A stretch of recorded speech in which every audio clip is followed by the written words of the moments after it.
Good evening students. एक बार आप लोगों का फिर से स्वागत करता हूं लाइव पाठशाला के ऑनलाइन प्लेटफॉर्म पे। बच्चे, आज किसी कारणवश मैं आपको अपने यूजुअल टाइम पर लाइव नहीं मिल पाऊंगा, इसलिए बच्चे ये क्या है, आज का बच्चे आपको रिकॉर्डिंग क्लास मिल रही है 8:30 बजे। आपको अपने एज यूजुअल टाइम पर ही आपको बच्चे ये वीडियो जो है आपको प्लेलिस्ट पर मिल जाएगा। आप लोग बच्चे वहाँ पर चल करके जा करके वीडियोस को एंजॉय करना, पढ़ना, देखना, समझना, जो भी जैसा है। अपने डाउट्स को अपने कॉपी में कहीं पर नोट कर लीजिएगा। किसी तरह का कोई डाउट आता है चीज़ों को लेकर के, नेक्स्ट क्लास में जब मैं आपके सामने आऊँगा ऑन दैट टाइम आप चाहें तो अपने उन डाउट्स को मेरे साथ क्लियर कर सकते हैं। तो बच्चे, हम लोग पढ़ क्या रहे थे, अपना नाउन टॉपिक चल रहा था। कल की बच्चे क्लास में हम लोगों ने नाउन को लेकर के थोड़ी बहुत बातें बच्चे मेंटेन की थी। एज अ बच्चे एक ग्राफिकल फॉर्म में नाउन को समझ लिया था कि ये बच्चे नाउन है। नाउन बेटा क्या होता है, नाम को रेफर करने का काम करता है। नाम के आधार पर हमने इसको दो हिस्सों में बांटा, एक सिंपल और दूसरा बच्चे मैंने क्या दिया, कंपाउंड दिया। फिर सिंपल नाउन को मैंने दो हिस्सों में बांटा, काउंटेबल और अनकाउंटेबल में। फिर काउंटेबल नाउन के 3 पार्ट आए। एक बच्चे क्या आया, आपका प्रॉपर नाउन आया, दूसरा कॉमन नाउन, तीसरा कलेक्टिव नाउन। इसके बाद बच्चे मेरा क्या आया, अनकाउंटेबल के 2 पार्ट आए, मटेरियल और अब्स्ट्रैक्ट नाउन। इस तरह से बच्चे आपके सामने पांचों नाउन के बच्चे पार्ट्स निकल करके आए। इसके बाद बच्चे हमने एक एक को पढ़ना शुरू कर दिया था, जहां पर बच्चे लास्ट क्लास हमने प्रॉपर नाउन और हमने बच्चे कॉमन नाउन को पढ़ लिया था। आज बच्चे हमको पढ़ना है collective noun, material noun, abstract noun, countable noun, uncountable noun, किस तरह से काम करते हैं, इनका फंक्शंस और इनके बच्चे रिकॉग्निशन को लेकर के चला बच्चे हम लोग मेंटेन करेंगे। तो चलते बच्चे समय बर्बाद ना करते हुए अपने टॉपिक को बच्चे आगे प्रोसीड करते हैं, ठीक है। तो जरा ध्यान दीजिएगा, आज बच्चे हमको डिस्कस करना है किस चीज़ को, कलेक्टिव नाउन को। सबसे पहले बच्चे हमको बात किस चीज़ की करनी है, कलेक्टिव नाउन की। तो जरा इस चीज़ को समझने की कोशिश करना कि कलेक्टिव नाउन होता क्या है। यहाँ पर बच्चे इससे क्वेश्चंस कैसे बनते हैं, चीज़ों को जरा समझने की कोशिश करना। जब बात करते हैं बच्चे किस चीज़ की, मैं कलेक्टिव नाउन की, तो बच्चे ध्यान दीजिएगा, कलेक्टिव नाउन रेफर क्या करता है, कलेक्शन को बताने का काम करता है। क्या बताने का काम करेगा, कलेक्शन को बताने का काम करेगा। बट ध्यान दीजिएगा, आखिरकार ये कलेक्शन का फॉर्मेशन कैसे होता है, कलेक्शंस बनते कैसे हैं, जरा इस बात को बच्चे समझने की कोशिश करना, ताकि चीज़ें बच्चे आपको आसानी से और अच्छे से समझ में आ जाएं। देखिए बेटा, जो कलेक्शन का फॉर्मेशन होता है, वो कलेक्शन का फॉर्मेशन हमेशा बच्चे क्या होता है, कॉमन नाउन के, क्या बच्चे, कॉमन नाउन के एक टाइम पर बच्चे एक से ज़्यादा, जब बच्चे कॉमन नाउन एक टाइम पर मोर देन 1 के फॉर्म में इकट्ठा हो। और सबसे इंपॉर्टेंट बात क्या होती है कि जितने भी चीज़ें हों उन सब का पर्पज सेम होना चाहिए। क्या चीज़, पर्पज सेम होना चाहिए। हमेशा एक कलेक्शन का फॉर्मेशन सेम पर्पज के होने पर होता है। ध्यान दीजिएगा कि कलेक्शन बच्चे ऐसा नहीं बनता कि कोई चीज़ें एक साथ बच्चे ग्रुप में कहीं पर इकट्ठा हो जाएं तो मैं उसे किसी तरह का कलेक्शन कह दूंगा, बल्कि बच्चे कलेक्शन के लिए सेम पर्पज का होना बच्चे क्या होता है, कंपलसरी होता है। जब भी बच्चे कोई चीज़ अपने ग्रुप में आए तो हमेशा ध्यान दीजिएगा कि उसका बच्चे पर्पज सेम हो, और जब तक पर्पज सेम नहीं होगा तब तक कलेक्शन का फॉर्मेशन नहीं हो सकता। जैसे समझने की कोशिश करना, मैंने यहाँ पर लिख दिया टीम, मैंने क्या लिख दिया, टीम। अगर बच्चे मैंने यहाँ पर टीम लिख दिया तो मान लीजिए मैं बात कर रहा हूँ क्या, क्रिकेट टीम की बात कर रहा हूँ। किसकी बात कर रहा हूँ, मैं क्रिकेट टीम की बात कर रहा हूँ। तो जरा टीम को समझना, जब क्रिकेट टीम की बात आती है तो आपने कहा सर कि क्रिकेट टीम में टोटल कितने खिलाड़ी होते हैं, 11। कितने प्लेयर्स होते हैं, केवल टोटल 11 प्लेयर्स से क्या बनता है बच्चे, हमारा क्रिकेट का टीम बन जाता है। तो जरा टीम के फॉर्मेशन को समझना। ये मान लीजिए बच्चे मेरे क्या थे, क्रिकेट टीम के बेटा ये क्या थे, सबके सब क्या थे, खिलाड़ी थे। और ये सबका सबका बच्चे पर्पस क्या था, खेलना। ये बेटा हमारे क्या थे, 11 प्लेयर्स थे। और इन सब का देखो, ये सबके सब क्या थे, प्लेयर्स थे। प्लेयर वर्ड क्या होता है, कॉमन नाउन। मैंने क्या कहा था कि कॉमन नाउन जब मोर देन 1 के नंबर्स में, क्या, जब कॉमन नाउन मोर देन 1 के नंबर्स में एक जगह पर इकट्ठा होता है तो वहाँ बच्चे जैसे ही उन सबका पर्पज सेम होता है, जैसे कि बेटा इन सब का पर्पज क्या है, अभी खेलना। इन सब का पर्पज अभी क्या है, खेलना है। तो ये सबका सब बच्चे 11 के 11 खिलाड़ियों का जब पर्पज बच्चे क्या हो गया खेलना, तो इसके ऊपर बच्चे क्या होता है, एक कलेक्शन फॉर्म क्रिएट होता है, एक कलेक्शन आ जाती है और वो बच्चे क्या बताने का काम करती है, टीम। देखिए यहाँ पर क्या हुआ, प्लेयर्स का बच्चे क्या था, पूरा का पूरा समूह था और इससे बच्चे क्या बन गया, मेरा टीम बन गया। अब जरा समझने की कोशिश करना, अगर मान लो इसी बच्चे खेल के दौरान, खेल चल रहा था, 11 के 11 खिलाड़ी मैदान में उतर करके खेल खेल रहे थे, लेकिन इसी खेल के दौरान बच्चे इनमें से 4 लोगों को क्या लगता है, मान लीजिए प्यास लग गई और ये 4 लोग बच्चे क्या हुए, मैदान को छोड़ करके चले गए। ये 4 लोग क्या किए, मैदान को छोड़कर चले गए और इन 4 लोगों की जगह पर बच्चे 2 अंपायर आ गए। क्या आ गए, 2 अंपायर आ गया, एक कमेंटेटर आ गया, एक बेटा दर्शक आ गया। तो अगर आप गिनती करें तो 4 लोग छोड़ करके गए थे और 4 लोग फिर से आ गए। 4 लोग छोड़कर गए थे और 4 लोग बच्चे क्या हुए, फिर से आ गए। आपने क्या कहा कि सर 4 लोगों को बीच में प्यास लगती है, ये 4 लोग मैदान छोड़कर पानी पीने चले जाते हैं और इनकी जगह पर 4 लोग आ जाते हैं, 2 बच्चे कमेंटेटर, एक अंपायर और एक दर्शक, टोटल मिलाकर के बच्चे फिर से ये 11 हुए। क्या मुझे बताओ, ये 11 होकर के एक टीम का फॉर्मेशन कर पाएंगे? क्या ये 11 एक साथ होकर के क्या ये टीम का फॉर्मेशन कर पाएंगे? तो आपने कहा नहीं सर, ऐसे टीम का फॉर्मेशन नहीं होता। टीम के बच्चे फॉर्मेशन के लिए 11 के 11 खिलाड़ी चाहिए, ना कि उसमें बच्चे कमेंटेटर या अंपायर चाहिए। क्योंकि बेटा यहाँ पर जब 4 चले गए तो बच्चे यहाँ पर 7 जो बच्चे रिमेनिंग प्लेयर्स थे, इनका बच्चे पर्पस क्या था, खेलना। इन 2 का पर्पस क्या था, कमेंट्री करना। इसका पर्पस क्या था, अंपायरिंग करना। इसका पर्पस क्या था, क्रिकेट को एंजॉय करना। जब बच्चे ये डिफरेंट पर्पज वाले एक जगह पर लोग इकट्ठा हुए तो इससे टीम का फॉर्मेशन नहीं हुआ। आपने क्या कहा, सर अब इससे टीम का फॉर्मेशन नहीं हुआ क्योंकि यहाँ पर जितने भी लोग हैं इन सब में से बच्चे कुछ के पर्पस डिफरेंट हैं, कुछ के पर्पस डिफरेंट हैं, सबके बच्चे क्या हैं, अपने अपने बच्चे पर्पस हैं। तो इस तरह से बच्चे ये अपने आप में कलेक्शन का फॉर्मेशन नहीं कर पाया। कलेक्शन के फॉर्मेशन के लिए पर्पज का सेम होना कंपलसरी होता है। कोई भी चीज हो जब तक वो सेम पर्पज में नहीं होगा तब तक बच्चे हमारे अपने आप में कलेक्शन का फॉर्मेशन नहीं कर सकता। जैसे कि मैंने कह दिया क्लास, अब मान लो बेटा ये क्लास चल रही थी, क्लास में बेटा ये टीचर आपको पढ़ा रहा था, यहाँ बच्चे कुछ बेंचेस लगे थे और यहाँ बच्चे क्या थे, बैठे हुए थे। अब इनमें से बच्चे ये 2 बेंच वाले क्या पढ़ते हैं, ज्योग्राफी पढ़ते हैं, ये 2 बेंच वाले हिस्ट्री पढ़ने वाले हैं, ये 2 बच्चे मैथमेटिक्स पढ़ने वाले हैं, ये 2 बच्चे इंग्लिश पढ़ने वाले हैं। तो जब बच्चे सबका पर्पज अलग अलग है तो फिर ये अपने आप में क्लास नहीं हुई। क्लास होने का मतलब ही होता है कि बेटा सबका पर्पज सेम हो, सबका बच्चे ध्यान कहाँ पर हो, एक जगह पर हो जहाँ पर चीजें बच्चे क्या हैं, चल रही होती हैं। तो ध्यान दीजिएगा, कलेक्शन के लिए आपने क्या कहा कि सर जब कॉमन नाउन एक से ज्यादा की संख्या में हो लेकिन बच्चे उन सब का पर्पज क्या हो, सेम हो, तभी बच्चे किस चीज का निर्माण होता है, कलेक्शन का निर्माण होता है। तो कलेक्शन होने के लिए आपने कहा सर कॉमन नाउन का मोर देन 1 की संख्या में होना, और सबसे इंपॉर्टेंट बात होती है कि कलेक्शन के फॉर्मेशन के लिए बच्चे हम लोग क्या होना चाहिए, पर्पज का सेम होना कंपलसरी माना जाता है। जब तक पर्पज सेम नहीं होगा तब तक कलेक्शन का फॉर्मेशन नहीं हो सकता। इतनी सी बात समझ में आ गई कि कलेक्शन के लिए बच्चे चाहिए क्या, कॉमन नाउन का एक से ज्यादा की संख्या में होना, और सबसे इंपॉर्टेंट बात होती है कि उन सब का पर्पज बेटा क्या होना, सेम होना। तो उम्मीद करते हैं कि कलेक्शन का फॉर्मेशन कैसे होता है ये बात आपको समझ में आ गई होगी। अब जरा समझने की कोशिश करना थोड़ी सी बात को, ताकि बच्चे यहाँ पर इससे वर्ब को लेकर के तरह तरह के बच्चे क्वेश्चंस पूछे जाते हैं, तो जरा समझने की कोशिश करना। मैंने अभी कहा कि बच्चे बात करता हूँ किस चीज़ की, टीम की। तो आपने कहा सर कि जब बच्चे एक से ज़्यादा बच्चे यानी बच्चे क्रिकेट टीम था, तो जब बच्चे 11 प्लेयर्स एक जगह पर इकट्ठा हुए तो आप जरा ध्यान दें तो बेटा ये सब के सब क्या हैं, प्लेयर्स हैं। क्या हैं, प्लेयर्स हैं। और जैसे बेटा इन सब का पर्पज सेम होता है, क्या होता है, पर्पज जब से बेटा इन सब का सेम होता है तो इससे बेटा किस चीज़ का फॉर्मेशन होता है, एक बेटा कलेक्शन का, और इसके ऊपर बेटा नाम क्या आ गया, टीम।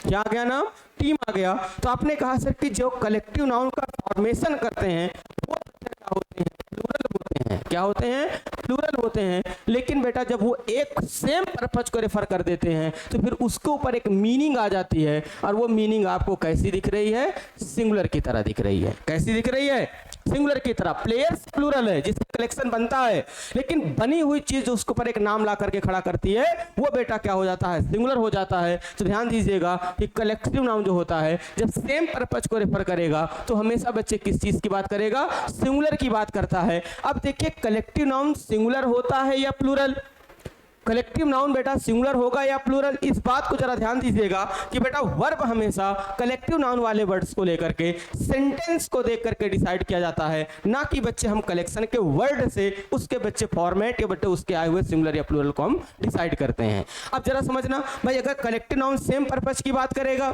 तो वर्ब बेटा क्या होगा, सिंगुलर। हो सकता है बेटा यही कलेक्टिव नाउन डिफरेंट पर्पस की बात कर दे तो ऑन दैट टाइम बेटा कलेक्टिव नाउन क्या हो जाएगा, प्लूरल हो जाएगा। जैसे इस बात को समझने की कोशिश करते हैं, आइए जरा एक छोटी सी बात लेकर के इस बात को जोड़ते हैं।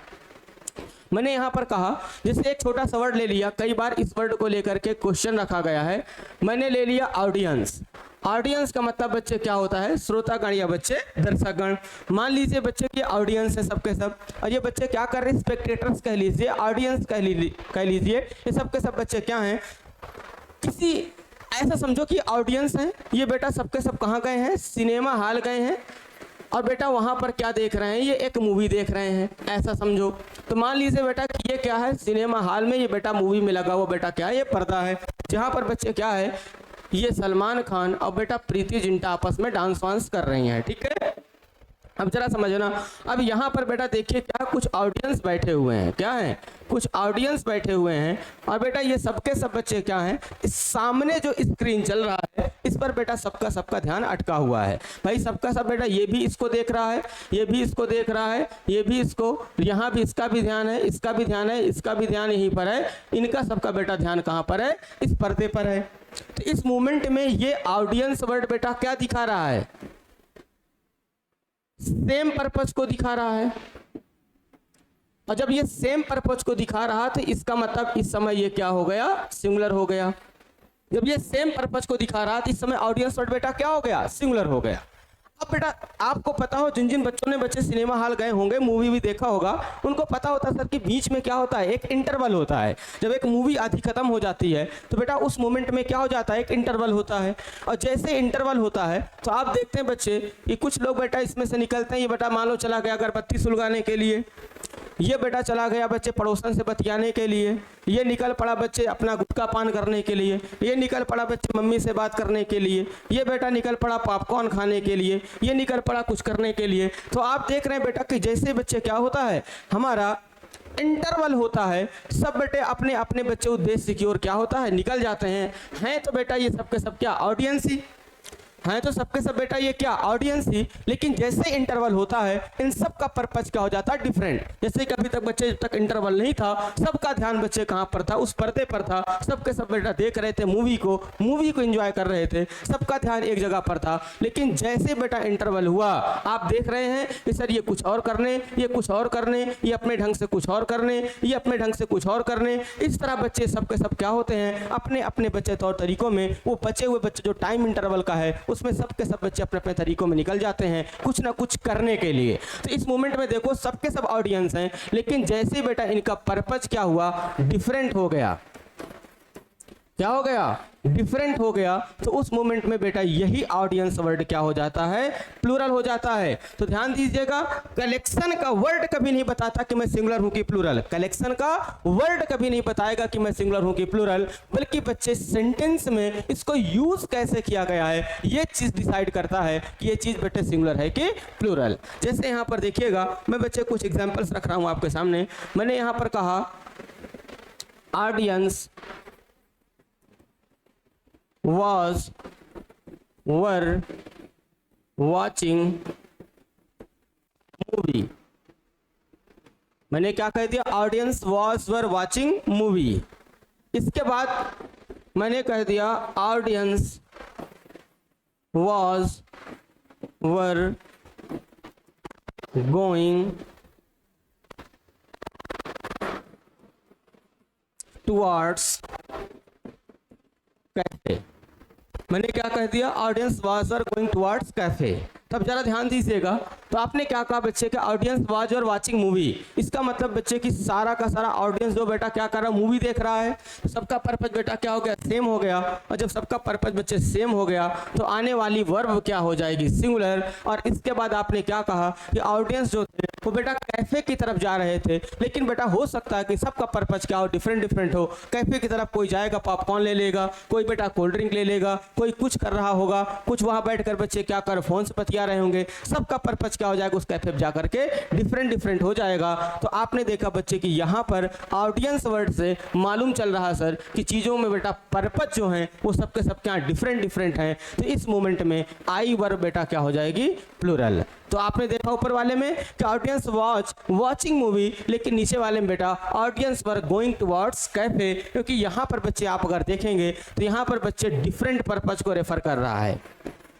ये सेंटेंस बेटा किस चीज की बात कर रहा है, डिफरेंट पर्पज को रेफर करने का काम कर रहा है। जबकि बच्चे यहाँ पर ये सेम पर्पज यानी बेटा सिंगुलर की बात कर रहा है, ये सेम पर्पज को रेफर करने का काम कर रहा है। तो जब बेटा क्या हो जाएगा, सेम पर्पज की बात आती है तो ऑन दैट मोमेंट बेटा क्या होता है, ये सिंगुलर हो जाता है। जब ये डिफरेंट डिफरेंट पर्पज की बात करता है तो ऑन दैट मोमेंट ये बेटा क्या हो जाता है, प्लूरल हो जाने का काम करता है। ठीक है, जैसे और आओ जरा समझने की कोशिश करो। एक बेटा वर्ड है, इससे अक्सर बच्चे क्वेश्चंस पूछे गए हैं, जूरी। जूरी का मतलब जजों का समूह, जजों का समूह। अब ये जूरी होते क्या हैं, क्या करते हैं, इनका काम क्या है, कैसे है। तो बेटा अगर आप ना मालूम हो तो आराम से बच्चे इसको जाकर के सर्च कर लीजिएगा, समझ लीजिएगा। ठीक है, तो जैसे मान लीजिए बेटा जूरी के सामने बच्चे कोई केस रखा गया। जैसे आपने बच्चे एक मूवी देखी होगी, रुस्तम मूवी थी। रुस्तम मूवी में बेटा क्या होता है, अक्षय कुमार के केस की सुनवाई के लिए बेटा क्या आते हैं, जूरीज आते हैं। जूरी की बेटा क्या होती है, बैठक होती है। वहां पर उनके सामने बेटा उस केस या मामले को रखा जाता है। फिर बेटा जूरी अपने हिसाब से उसको समझ करके बच्चे क्या करते हैं, निर्णय देते हैं। तो जरा समझना, अगर आप बच्चे उस मूवी को देखे हो तो आप पाते क्या है कि सर मान लीजिए बेटा क्या है, उसका बच्चे मैटर है अक्षय कुमार का। यहाँ बच्चे क्या है, कुछ जूरीज बैठे हुए हैं जो बेटा उस मैटर को सुन रहे हैं। जब बच्चे पहले दिन इन जूरीज ने बच्चे इस मैटर को सुना तो उसमें से बेटा किसी का निर्णय था कि नहीं ये आदमी गलत है, इसको 5 ईयर्स का इम्प्रिजनमेंट कर दीजिए। किसी ने कहा नहीं निर्दोष, इसको छोड़ दीजिए। किसी ने कहा नहीं इसको उम्र कैद कर दो। किसी ने कहा नहीं इससे कुछ जुर्माना लेकर छोड़ दो। किसी ने कहा नहीं कोई भी होता ऐसा करता, ये आदमी ऐसे है, इसको 10 साल की जेल की सजा दे करके फिर इसको क्या कर दो, छोड़ दो। इस तरह से आपने देखा कि सर पहले दिन की सुनवाई में सबके बच्चे क्या थे, जो ओपिनियंस थे उस मामले को लेकर के, सबके ओपिनियंस बेटा क्या थे, डिफरेंट डिफरेंट थे। सबके ओपिनियन क्या थे, डिफरेंट डिफरेंट थे। उस मैटर को लेकर के, उस मामले को लेकर के जितने भी लोग थे सबके ओपिनियन क्या थे, डिफरेंट थे। लेकिन बच्चे अंत में अगर आप पाते हैं तो यही सारे के सारे जूरीज अपने बच्चे अंतिम निर्णय पर जब पहुंचते हैं तो मालूम चलता है कि सब के सब कह रहे हैं कि नहीं ये आदमी निर्दोष है, इसको छोड़ दो। इसने भी वही कहा, इसने भी वही कहा, इसने भी वही कहा, इसने भी वही कहा। और जब सबने बेटा यही बात कही कि निर्दोष, इसको छोड़ दो, तो आपने देखा बेटा कि जूरीज बच्चे क्या हो गए, यहाँ पर बच्चे क्या हो गए, सेम पर्पज में चले गए। और जैसे ही बच्चे सेम पर्पज में चले गए तो यहाँ पर यही जूरी वर्ड क्या हो गया, सिंगुलर हो गया। क्या हो गया, सिंगुलर हो गया। तो जब बच्चे पहली दफा केस इनके सामने रखा गया, जूरीज के सामने आया, तो ऑन दैट टाइम बेटा जूरीज ने क्या बताया कि भाई यही इस आदमी को सजाए मौत दे दो। किसी ने कहा नहीं उम्र कैद दे दो। किसी ने कहा कि नहीं इससे कुछ जुर्माना लेकर छोड़ दो। किसी ने कहा नहीं कोई भी इसकी जगह पर होता तो ऐसा करता, इसको छोड़ दिया जाए। इस तरह बच्चे सबके बच्चे पर्पस क्या थे, डिफरेंट डिफरेंट थे। लेकिन अंतिम बच्चे निर्णय में आते हुए सबने कहा कि ये बच्चे निर्दोष है, इसको छोड़ दिया जाए। तो इसका मतलब बच्चे यहाँ पर आपने देखा कि सबका पर्पज क्या हो गया, सेम हो गया। तो इसका मतलब बच्चे यहाँ पर ये वर्ड क्या हो गया, सिंगुलर हो गया। तो जैसे आपके सामने आया, क्वेश्चन रख दिया कि jury was were one on this matter, या मैंने यहां पर कह दिया jury were divided on this matter। तो आपने देखा बच्चे कि यहाँ पर जूरी सबके सब पहले वाले सेंटेंस को अगर आप ऑब्जर्व करें तो बेटा जूरी सब क्या थे, एक थे। सबका पर्पज क्या था, सेम था। तो इस मोमेंट में जूरी वर्ड क्या हो गया बेटा, सिंगुलर हो गया। आपने यहाँ पर देखा सर कि उस मैटर को लेकर के सबके सब बेटा क्या थे, जूरीज डिवाइडेड थे। और जब वो डिवाइडेड थे तो यहाँ पर बेटा क्या हो गया, प्लूरल हो गया। बात समझ में आ गई? इतनी सी उम्मीद करते हैं बच्चे बात आपको समझ में आ गई होगी कि बेटा कलेक्टिव नाउन का कभी वर्ड नहीं बताएगा कि मैंने यहाँ जूरी लिख दिया, यहाँ बचा इसको मैं जूरी हटा करके जूरीज लिख दूं, ऐसा नहीं। ये बेटा कलेक्ट नाउन के वर्ड्स कभी नहीं बताते कि मैं सिंगुलर हूं कि प्लूरल, बल्कि बच्चे उस वर्ड का सेंटेंस में यूज कैसा किया गया है ये चीज डिसाइड कराएगा आपको कि मुझे सिंगुलर की तरह रिगार्ड करो कि मुझे बेटा प्लूरल की तरह रिगार्ड करो। कुल मिलाकर के कहने का तात्पर्य यह है कि बेटा कलेक्टिव नाउन जो होता है वो सिंगुलर भी हो सकता है, वो प्लूरल भी हो सकता है। जब वो सेम पर्पज को रिफर कर रहा होगा तो बेटा वो क्या होगा, सिंगुलर होगा। जब वो डिफरेंट डिफरेंट पर्पज की बात कर रहा होगा तो ऑन दैट टाइम बेटा जूरी वर्ड क्या होगा, प्लूरल हुआ होगा। उम्मीद करते हैं इतनी सी बच्चे बात समझ में आ गई होगी। अगली बात करते हैं बेटा, मटेरियल नाउन की बात करते हैं। कलेक्टिव नाउन की बात समझ में आ गई हो तो बेटा जब बात करते हैं हम किस चीज की, मटेरियल नाउन की, तो मटेरियल नाउन बेटा ये हमेशा किस चीज को रेफर करता है, सब्सटेंस को। मतलब कि वो चीज बेटा किसी चीज से मिलकर बनती है उस चीज को बात करता है बेटा, इसे हम लोग क्या कहते हैं, मटेरियल नाउन कहते हैं। कोई चीज किसी चीज से मिलकर बनी हो और बेटा वो जो चीज से बच्चे वो वस्तु बनती है वो बेटा उसके लिए कैसा काम करती है, मटेरियल की तरह। जैसे मैंने कहा ये पेन बेटा किससे बनी हुई है, प्लास्टिक से बनी हुई है। इसका मतलब बेटा इस पेन के लिए प्लास्टिक कैसा काम कर रही है, मटेरियल की तरह। मैंने कहा ये शर्ट किससे बनी हुई है, कॉटन से बनी हुई है, तो कॉटन इसके लिए कैसा काम करती है, मटेरियल की तरह काम करती है। तो बेटा कोई भी चीज जिससे मिलकर बनती है वो वस्तु उसके लिए बेटा क्या होती है, मटेरियल। और बनी हुई चीज बेटा कौन सी नाउन हो जाती है, कॉमन नाउन। जैसे मैंने कहा इस पेन के लिए प्लास्टिक क्या है, मटेरियल। लेकिन बेटा पेन कॉमन सी बात, कोई भी पेन हो सकता है जो बेटा किससे बनी हो, प्लास्टिक से बनी हो। ठीक है, तो हमेशा ध्यान देना सर, कोई भी चीज को रेफर करने का काम, कोई चीज जिससे मिलकर बनती है वो उसके लिए बेटा कैसा काम करती है, मटेरियल की तरह। और बनी चीज बेटा क्या होती है, कॉमन नाउन हो जाया करती है। अब इससे बच्चे क्वेश्चन बनता क्या है, दो बेटा वर्ड्स को लेकर के। एक तो बच्चे क्या होता है जब हम सेंटेंसेस लिखा करते हैं बनी हुई चीज़ों को लेकर के तो जोड़ते बेटा क्या, मेड ऑफ, और एक बेटा वर्ड क्या होता है, मेड फ्रॉम। दो वर्ड्स को लेकर के बेटा कई बार क्वेश्चंस देखने को मिला है कि बेटा कोई चीज़ जब किसी चीज़ से मिलकर बनती है तो वहाँ पर बच्चे कई बार हम मेड ऑफ लिखा पाते हैं और कई बार बेटा वहाँ पर हम क्या लिखा पाते हैं, मेड फ्रॉम लिखा पाते हैं। तो आखिरकार बच्चे कैसे जाने कि कब बच्चे मेड ऑफ लगेगा और कब बच्चे मेड फ्रॉम लगेगा। ठीक है, समझने की कोशिश करना।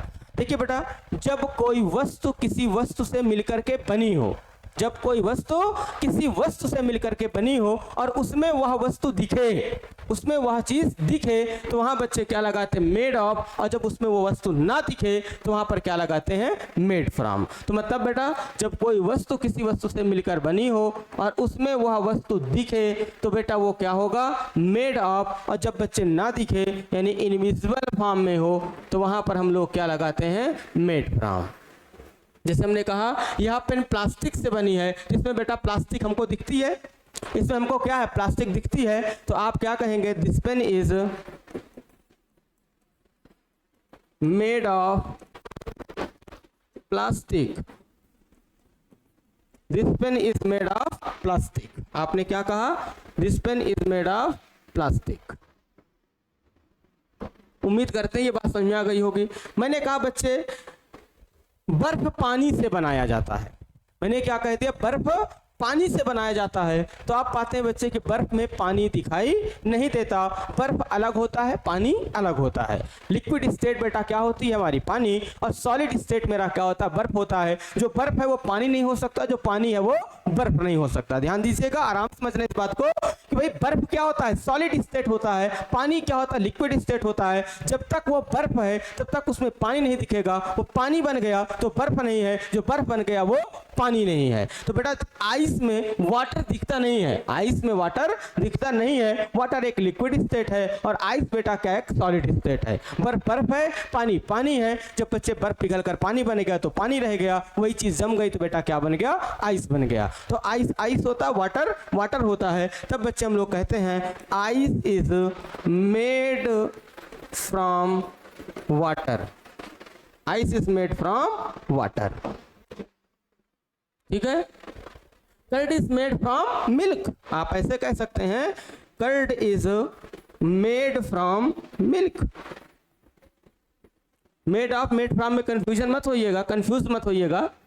मेड ऑफ कहाँ पर लगेगा, मेड फ्रॉम कहाँ पर लगेगा, इस बात को लेकर के कंफ्यूज होने की जरूरत नहीं है। जब कोई वस्तु किसी वस्तु से मिलकर बनी हो और उसमें वह वस्तु दिखे, जब कोई वस्तु किसी वस्तु से मिलकर बनी हो और उसमें वह वस्तु दिखे तो मेड ऑफ, और जब बच्चे उसमें वो ना दिखे तो वहाँ पर क्या लगाते हैं, मेड फ्रॉम। जैसे बेटा पेन में आपको प्लास्टिक दिखता है इसलिए आपने क्या लगाया, मेड ऑफ लगाया। लेकिन बेटा आइस में आपको वाटर नहीं दिखता, वाटर वाटर होता है, आइस आइस होता है, तो वहाँ पर आपने क्या लगाया, मेड फ्रॉम। मिल्क से बेटा कर्ड में आपको मिल्क नहीं दिखता, मिल्क मिल्क होता है, कर्ड कर्ड होता है, तो वहां पर आपने क्या लगा दिया, मेड फ्रॉम। तो उम्मीद करते हैं कि मेड ऑफ और मेड फ्रॉम के बीच का बच्चे जो कंसेप्ट है वो आपको बच्चे क्लियर हो गया होगा। तो मटेरियल नाउन से बेटा एक आध क्वेश्चन ऐसे ही बना दिए जाते हैं। आइए अगली बात करते हैं हम लोग किस चीज की, अब्स्ट्रैक्ट नाउन की बात करते हैं और इसको समझने की कोशिश करते हैं। जब बात करते हैं बच्चे किस चीज की, अब्स्ट्रैक्ट नाउन की, अब्स्ट्रैक्ट नाउन बेटा बताने की क्या करता है काम, चार चीजें बताता है बच्चे। एफ का मतलब बेटा क्या, ये फीलिंग्स, एबिलिटी,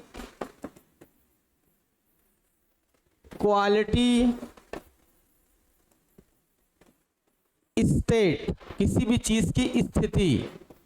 स्टेट का मतलब राज्य मत समझना, बल्कि बेटा यहाँ पर क्या हो गया, स्थिति की बात कर रहे हैं। तो क्या चीजें बताता है बेटा, चार चीजें बताता है।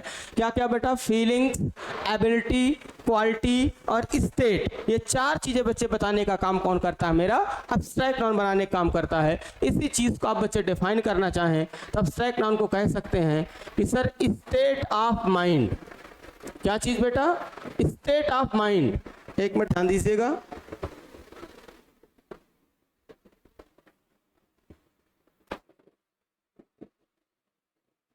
is called abstract noun.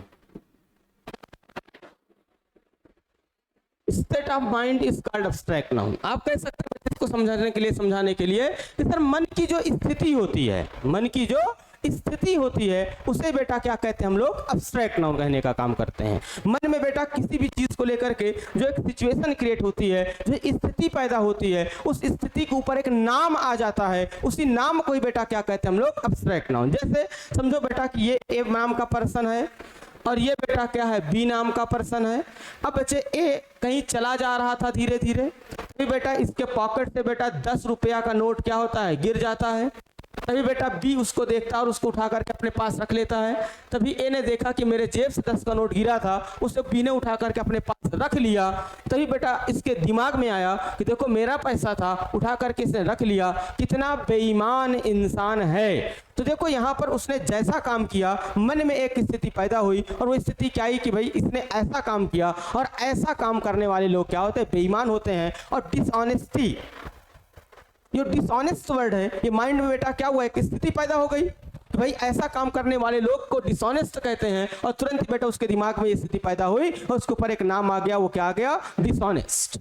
और अगर बेटा उसी 10 रुपये को पाने के बाद उठा करके इसको दे देता कि भाई देखो तुम्हारा पैसा गिर गया, इसको उठा करके तुम अपने पास रख लो, तो अपने पास रख लो, तुरंत ही मन की स्थिति पैदा बदल जाती कि तुरंत ही बेटा ये सोचता कि भाई अगर 30 रुपया को उठाकर अपने पास रख लेता, लेकिन देखो कितना ईमानदार है, इसने मुझे मेरा पैसा वापस किया। तो तुरंत ही बेटा दिमाग में क्या आ गया, honesty.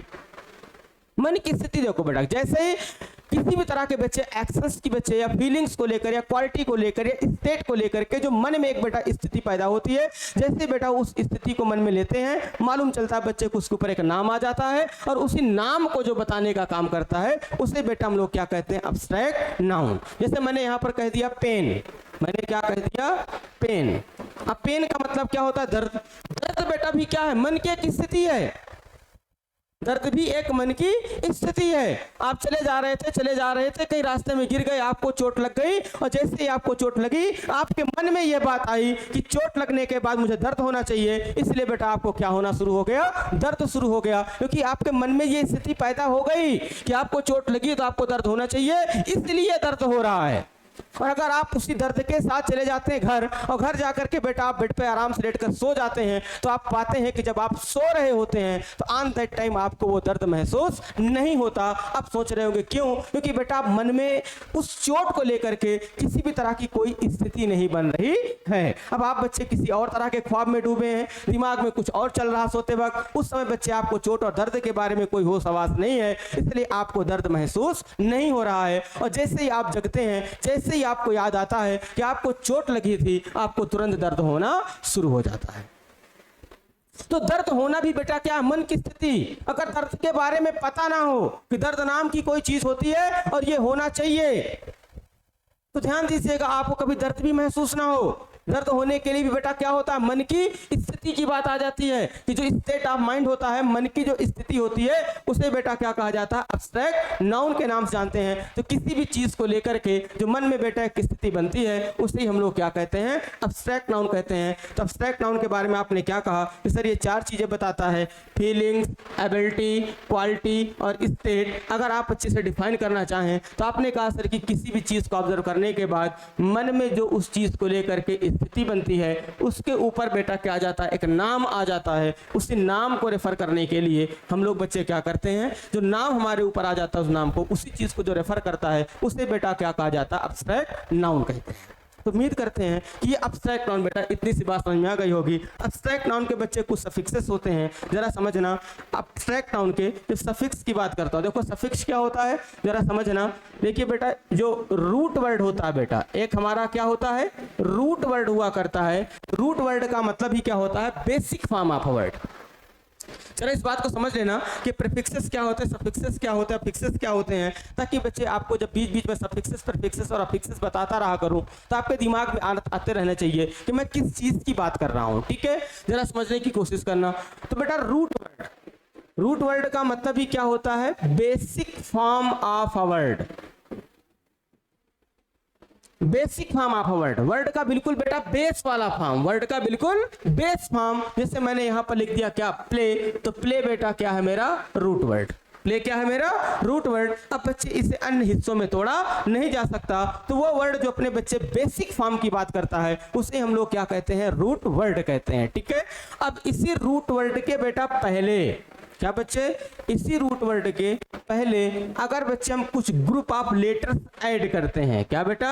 Group of letters add करते हैं, तो उसे हम लोग क्या कहते हैं? प्रीफिक्स कहते हैं। रूट वर्ड के इंटरनल बच्चे पार्ट्स में किसी तरह का कोई चेंज किया जाता है, तो उसे इनफिक्स कहते हैं। अंदर कोई चीज को फिक्स कर देना, और बेटा उसके लास्ट में अगर कुछ ग्रुप ऑफ लेटर्स जोड़ते हैं, तो इसे हम लोग क्या कहते हैं? सफिक्स। और ये पूरी की पूरी बेटा जो टॉपिक होती है, ये बच्चे पढ़ी जाती है किसमें है?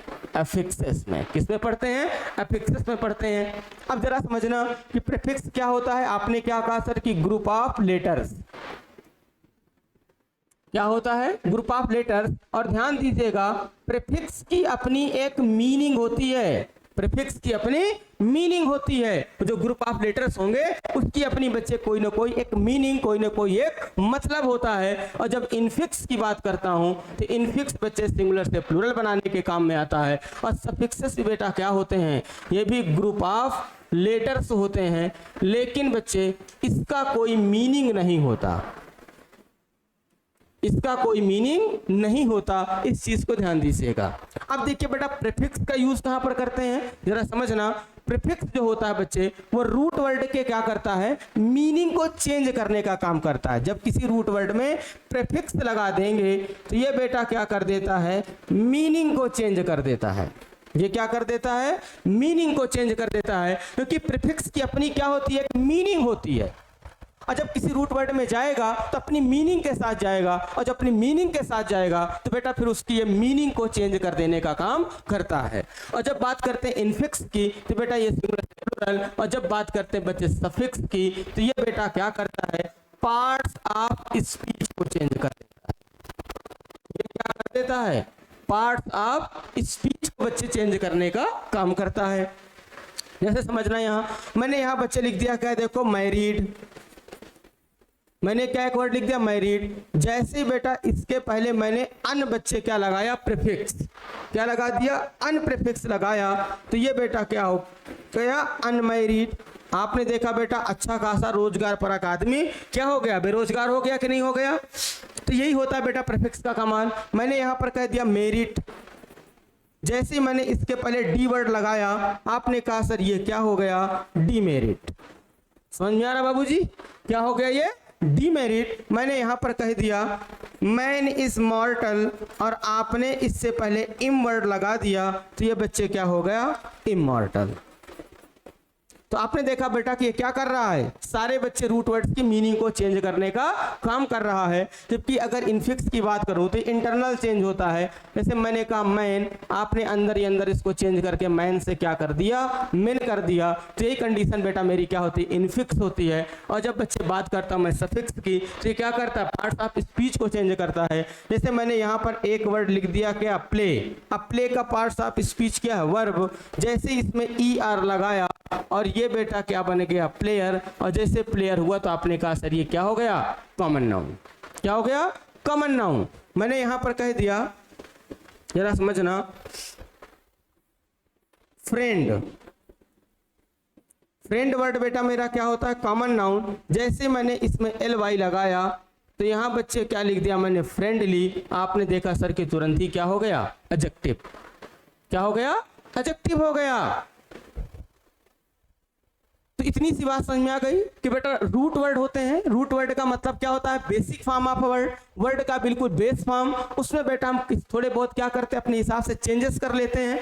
चेंजेस के रूप में बेटा क्या क्या चीजें मेरे पास आई, एक बेटा प्रीफिक्स, दूसरा बेटे इनफिक्स, तीसरा बेटा क्या है, सफिक्स। आपने कहा सर कि जो प्रीफिक्स होता है ये बेटा कोई ना कोई ग्रुप ऑफ लेटर होता है और अपना इसका बच्चे क्या होता है, इंडिविजुअल मीनिंग होती है। और बच्चे इसका फंक्शन क्या होता है, इसका काम क्या है कि बेटा रूट वर्ड की मीनिंग को चेंज कर देता है। इनफिक्स बेटा जनरली सिंगुलर से प्लुरल बनाने के काम में आता है। जब बात करता हूं मैं सफिक्स की, ये भी बेटा क्या होता है, ग्रुप ऑफ लेटर्स होता है, लेकिन इसकी अपनी कोई मीनिंग नहीं होती है। और ये बेटा क्या करता है, पार्ट्स ऑफ स्पीच को चेंज करने का काम करता है। जब प्रीफिक्स कहूंगा तो सीधी सी बात आपके माइंड में आना चाहिए कि रूट वर्ड के पहले वो सारे बच्चे ग्रुप ऑफ लेटर्स जो ऐड किए जाते हैं उन्हें प्रीफिक्स कहते हैं। रूट वर्ड के लास्ट में जो ऐड किए जाते हैं उन्हें क्या कहते हैं, हम लोग सफिक्स कहते हैं। तो जरा देखिएगा बच्चे, कुछ अब्स्ट्रैक्ट नाउन के बच्चे मैं यहाँ पर क्या ले रहा हूँ, सफिक्स से ले रहा हूँ। देखिए बेटा होता क्या है, किसी रूट वर्ड के लास्ट में आपको बच्चे ION, ATION, ANCE, ENCE, ITY, RED, NESS, SHIP, MENT, PTC कर दो। ये सारे बच्चे अगर आपको एज ए सफिक्स आपको बच्चे ये सारे वर्ड्स दिख जाते हैं किसी रूट वर्ड में लगे हुए, तो तुरंत पहचान लेना कि इससे बना हुआ जो नाउन होगा वो बेटा जनरली किस चीज की बात करेगा, अब्स्ट्रैक्ट नाउन की बात करता है। ठीक है, जैसे इंजॉय वर्ड हो गया, इसमें मैंने MENT लगा दिया तो बेटा ये क्या हो गया, इंजॉयमेंट। क्या हो गया, इंजॉयमेंट। और जैसे ये इंजॉयमेंट हुआ, ये किस तरह का नाउन हो गया, अब्स्ट्रैक्ट नाउन। ये किस तरह का नाउन हो गया, abstract noun. Kingship, happiness, hatred, anxiety, entrance, existence, ये सारे के सारे वर्ड बेटा क्या बताते हैं, अब्स्ट्रैक्ट नाउन को बताते हैं। और एक छोटी सी बात और ध्यान दीजिएगा,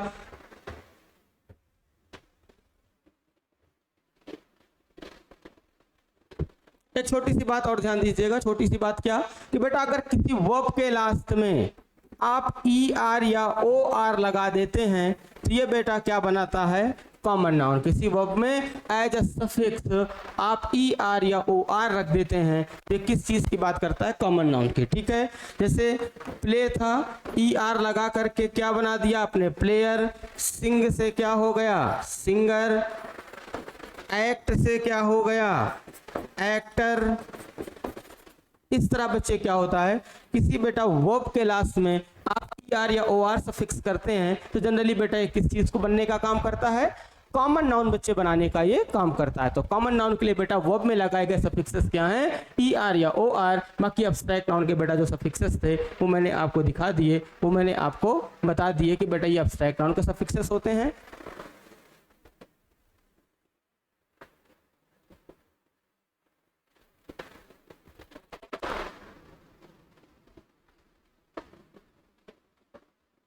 ये बेटा अब्स्ट्रैक्ट नाउन के सफिक्सेस हुए और वो बेटा किसके सफिक्सेस हुए, कॉमन नाउन के बच्चे सफिक्स हुए। ठीक है, तो उम्मीद करते हैं बेटा कि आपको नाउन के एक्सप्लेनेशंस जो थे वो आपको समझ में आ गए होंगे। अब चलते बच्चे एक छोटा सा नाउन को लेकर के लास्ट टॉपिक चलते हैं, और वो बच्चा लास्ट टॉपिक में हमारा क्या है, नाउन की पहचान। आखिरकार सेंटेंस में बेटा क्या होता है, देखो फंक्शनल ग्रामर, हर चीज का बेटा अपना एक फंक्शन होता है। ये पेन बेटा लिखने का भी काम कर सकते हैं और किसी बेटा उद्दंड बालक के गले में उसेड़ने का भी काम कर सकते हैं कि नहीं कर सकते हैं। तो एक ही चीज के बेटा क्या हो गए, अलग अलग तरह के फंक्शंस होते हैं। तो जरा देख लेते हैं बच्चे कि बच्चे आए हुए नाउन्स हमारे बच्चे किस तरह से फंक्शन करते हैं। आखिरकार एक नाउन की बेटा हम लोग पहचान कैसे करें, एक सेंटेंस में पूरा लिखा हुआ जो वर्ड होता है वो नाउन है कि नहीं, इस चीज को पहचानना। ठीक है, देखिए बेटा वर्ड्स के अपने अपने बेटा क्या होते हैं, फंक्शंस होते हैं। जरा समझने की कोशिश करना मैं किन फंक्शंस की बात कर रहा हूं। जैसे बेटा मैंने यहां पर लिख दिया क्या, स्विमिंग इज माई हॉबी। कोई भी बेटा वर्ड ऐसे नहीं डिसाइड किया जाता कि वो क्या है जब तक कि वो सेंटेंस में लिखा ना गया हो। मैंने यहां पर कहा I am swimming in the river,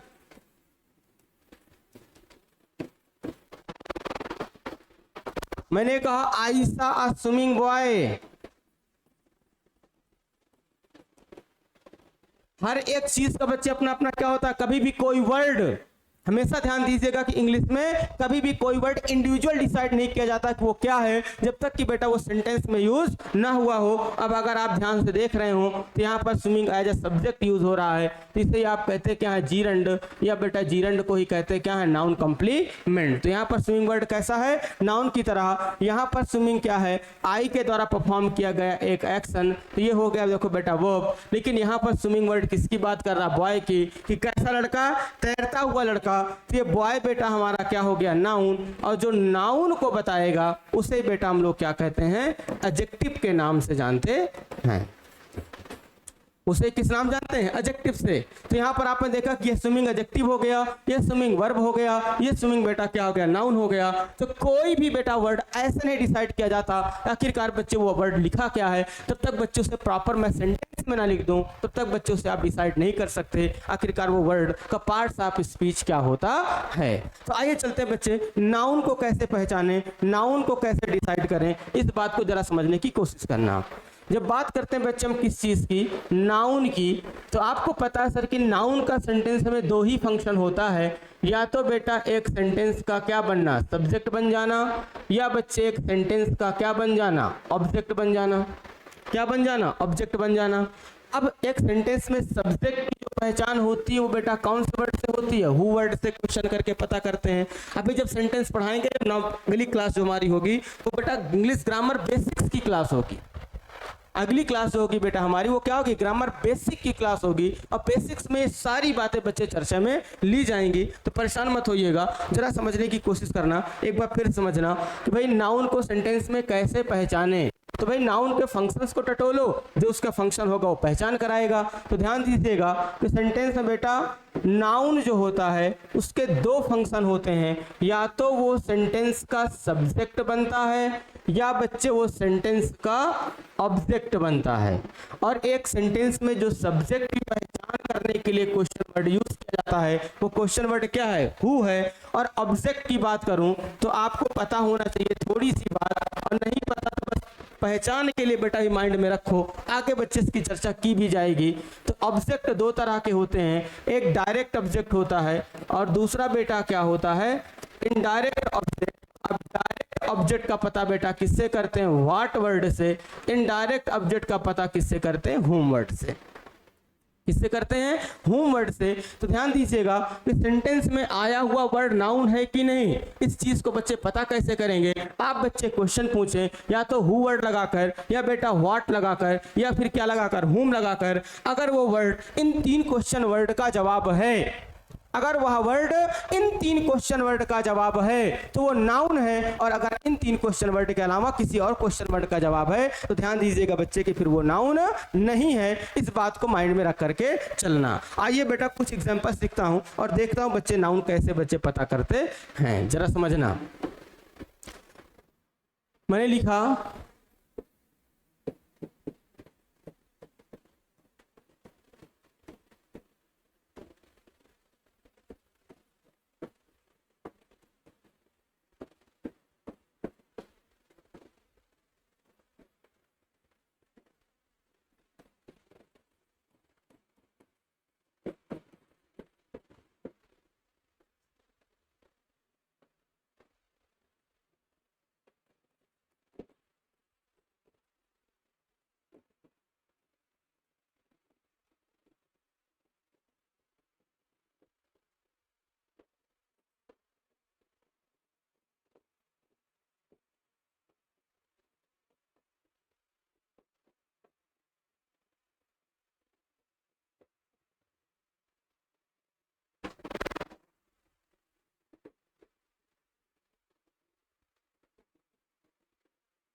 Sheila Sheila की जवानी went to her home.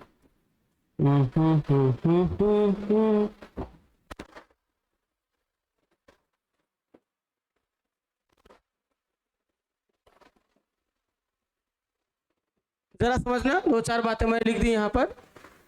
एक minute. My name is Sheila, Sheila की जवानी।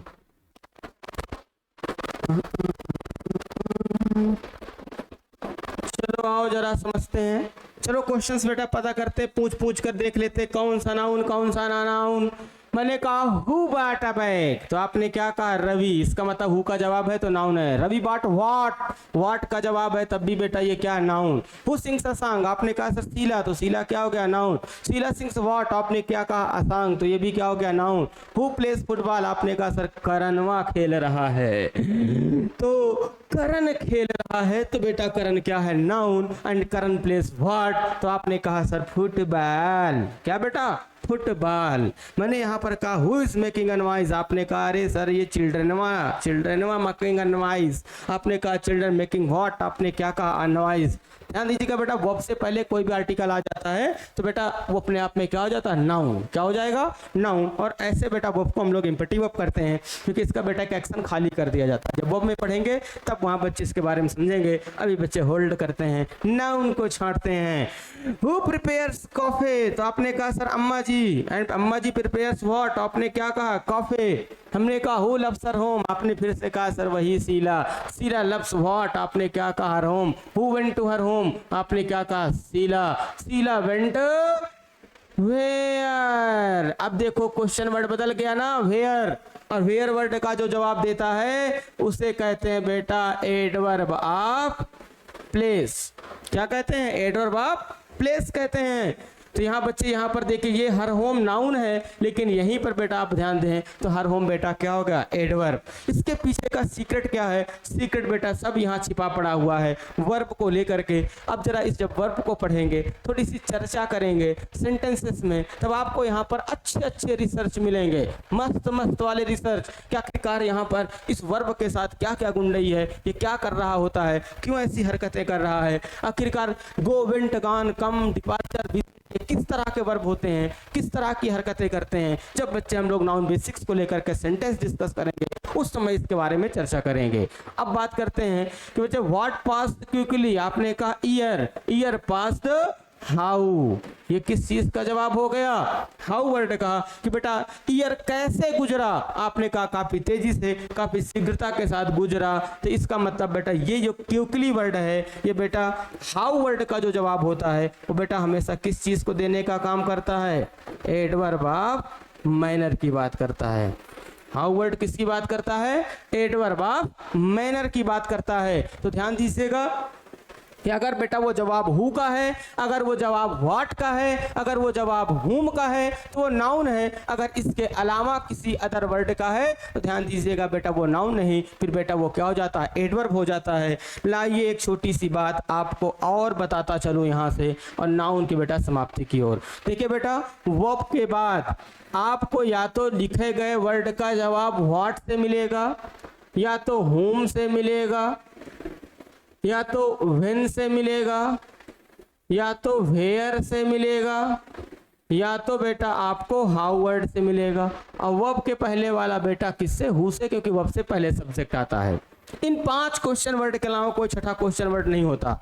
अब अगर बेटा वो जवाब व्हाट या हुम का है तो ध्यान दीजिएगा कि फिर वो बेटा नाउन होगा, और अगर वो व्हेन का है तो वो बेटा क्या होता है एडवर्ब ऑफ मैनर होता है, और अगर बेटा वो वेयर का है तो वो बात करता है एडवर्ब ऑफ किस चीज की, प्लेस की, और हाउ की बात करता है। ओ बेटा एक मिनट मेरे प्यारे प्यारे बच्चा लोगों, ये मैनर नहीं है, तुम लोग भी बताते नहीं हो शरारतियों।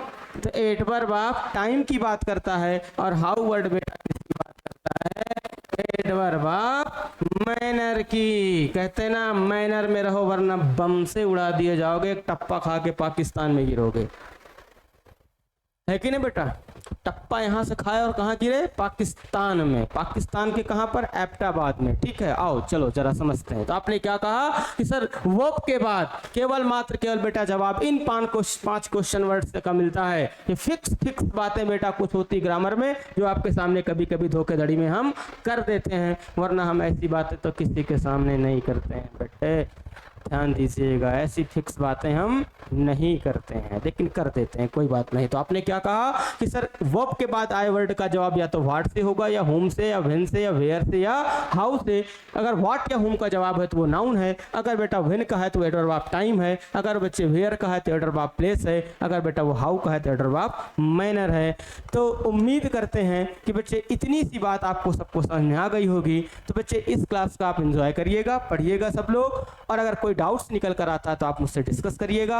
अब आपकी अगली क्लास बच्चे जो आएगी वो इंग्लिश ग्रामर बेसिक्स को बिलोंग करेगी, तो उसमें बेसिक्स पढ़ा जाएगा, सेंटेंसेस पढ़े जाएंगे, फ्रेज क्लॉज पढ़े जाएंगे, क्लॉजेस क्या होते हैं, प्रिंसिपल क्लॉज क्या है, सबऑर्डिनेटिंग क्लॉज क्या है, कोऑर्डिनेटिंग क्लॉज क्या है, किस किस तरह से चीज़ें काम करती हैं, ये सारी बातें बच्चे वहाँ पर पढ़ी जाएंगी। तब तक के लिए बेटा सत श्री अकाल। सब लोग बच्चे पढ़ते रहें, मुस्कुराते रहें, ऐसे बेटा मस्ती करते रहें। सभी लोगों को बेटा सादर